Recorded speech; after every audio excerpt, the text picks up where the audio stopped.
Hello, good afternoon to you. Welcome to the business news on MiddayLive on TV3. My name is Alfred Akanse. To our first story this afternoon, the Association of Microfinance Companies has started implementing a national code of conduct intended to sanction and blacklist members whose activities hamper the growth of the industry. Executive Director of the Ghana Microfinance Institutions Network, Yao Jemfi, noted the code will ensure sanity in the microfinance business.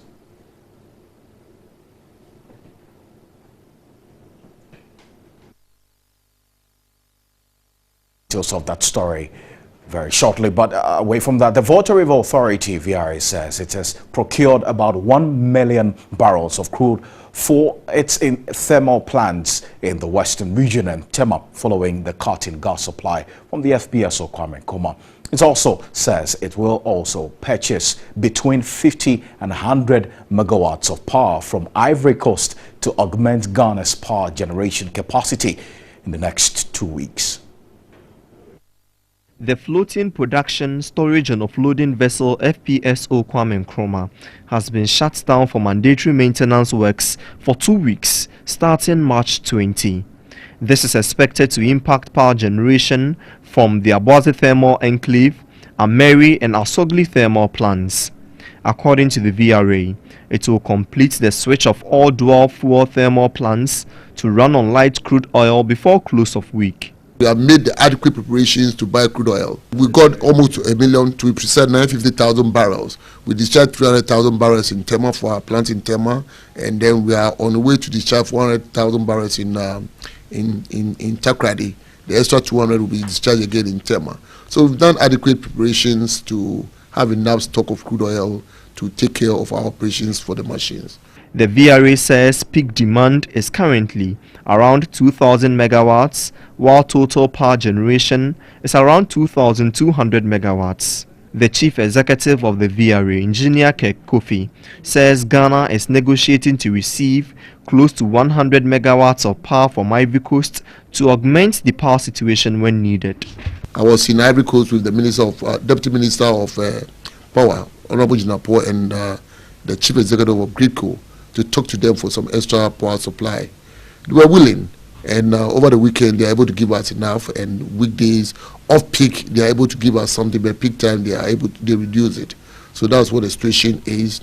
I've also been to Nigeria to talk to our Nigeria counterparts. Meanwhile, the Africa Center for Energy Policy, ACEP, says the shutdown of the FPSO will knock out close to 400 megawatts from the national grid. The energy policy think tank urged players in the sector to readily issue a load shedding timetable should the challenge be encountered. The Ghana National Gas Company was receiving close to 100 million standard cubic feet of gas before the shutdown of the FPSO.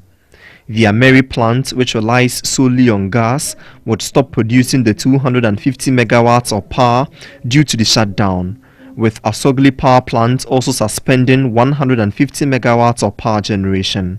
We have other plants in the Takrady enclaves which can shift from gas to light crude oil. So what we need to do is to transition those plants to the use of light crude oil. If we are lucky, it will be a smooth transition and you wouldn't have a problem. But sometimes when you are transitioning, you have problems because the nozzles can get clogged and you have to shut down and re-examine them. And that could take a week or two to get them back working. According to ACEP, players in the power sector can only rely on load shedding if they encounter any challenge in switching dual fuel plants to run on crude. Looking about 400 megawatt loss from our generation. So that is quite significant. How can that be offset? We now see that there is some reserve margin of about 100 megawatt that can come to reduce the deficit to about 300 megawatt. If we have enough water in Akosombo Dam, we can force it to generate more. We can also give some amount. But again, that will have to be assessed really well technically to make sure that we are not stretching those plants. That's it for business this afternoon. My name is Alfred Akanse.